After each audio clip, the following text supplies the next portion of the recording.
கர்த்தருடைய பரிசுத்த நாமத்துக்கு மகிமை உண்டதாக.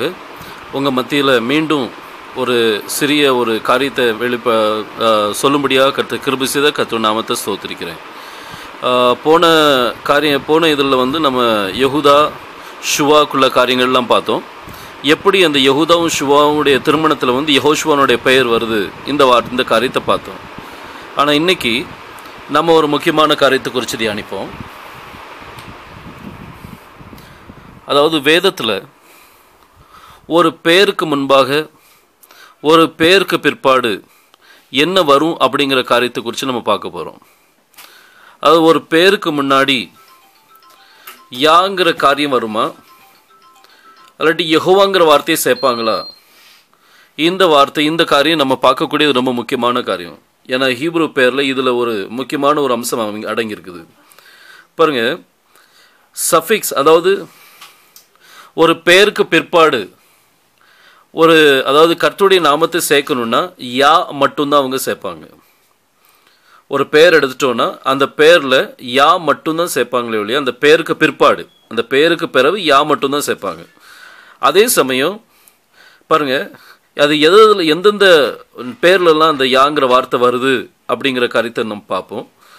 பாருங்கள், அல்லேலூயா, இந்த அல்லேலூயாங்கிற வார்த்தையை நம்ம பார்க்கும்போது கடைசியில் தான் அந்த யா வரும். பார்த்துடுங்க, கடைசியில் தான் யா வரும்.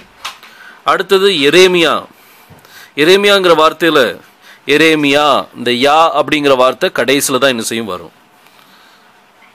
அடுத்தது ஐசாயா நம்ம சொல்கிறோம். இந்த ஐசாயாலையும் யா கடைசியில் வரும். பார்த்துடுங்க, இப்படி அந்த பெயர்களில் கடைசியில் கர்த்தருடைய பெயரை சேர்க்கும்போது யா அப்படிங்கிற வார்த்தையை போட்டு மட்டும்தான் என்ன செய்வாங்க, சேர்ப்பாங்க. ஆனால் ஒரு பேருக்கு முன்னாடி கர்த்தருடைய பெயரை சேர்க்கணும்னா யெகோ அப்படின்னு சொல்லி போடுவாங்க. இது வேதத்தில் உள்ள ஒரு காரியம். நீங்கள் வேதத்தில் பார்க்கலாம், தேடி பார்க்கலாம். நீங்கள் இதை யெகோ அப்படிங்கிற வார்த்தையை போடுவாங்க. உதாரணமாக யெகோஷுவா, இதை நீங்கள் என்னாகமத்தில் 13ஆம் அதிகாரம் 16ஆம் வசனத்தில் நீங்கள் இதை பார்க்கலாம். இதில் ஆரம்பத்தில் நீங்கள் பார்த்தீங்கன்னா யெகோ அப்படிங்கிற வார்த்தையை அதில் போட்டிருப்பாங்க. நான் வாசிக்கிறேன். These are the names of the men which Moses sent to spy out the land, and Moses called Hosea the son of Nun Yehoshua. இந்த யோசுவாவுக்கு அவனுக்கு முன்னாடி நீங்கள் பார்த்தீங்கன்னா அந்த பேர் யெகோங்கிற பேர் இருக்கும். அது தமிழில் இருக்காது, ஆனால் நீங்கள் ஆங்கிலத்தில் பார்த்தீங்கன்னா அந்த காரியத்தை நீங்கள் பார்க்கலாம். அதே இது யோசபாத் ராஜா. இந்த யோசபாத் ராஜாலையும் நீங்கள் பார்த்தீங்கன்னா 2 சாமுவேலில் 8ஆம் அதிகாரம் அதில் 16ஆம் வசனத்தில் நீங்கள் பார்த்தீங்கன்னா இன்னும் நிறைய வசனங்கள் இருக்குது. நான் ஒரு உதாரணமாக இந்த வசனத்தை நான் கொடுக்குறேன். தமிழில் யோசபாத் ராஜான்னு கொடுத்துருக்கோம், ஆனால் ஆங்கிலத்தில் யெகோசபாத் அப்படின்னு சொல்லி கொடுத்துருக்கோம். And Joab the son of Uriah was over the host, and Jehoshaphat the son of Ahilud was recorder. So Jehoshaphat அப்படிங்கிற வார்த்தை கொடுத்துருக்கணும்.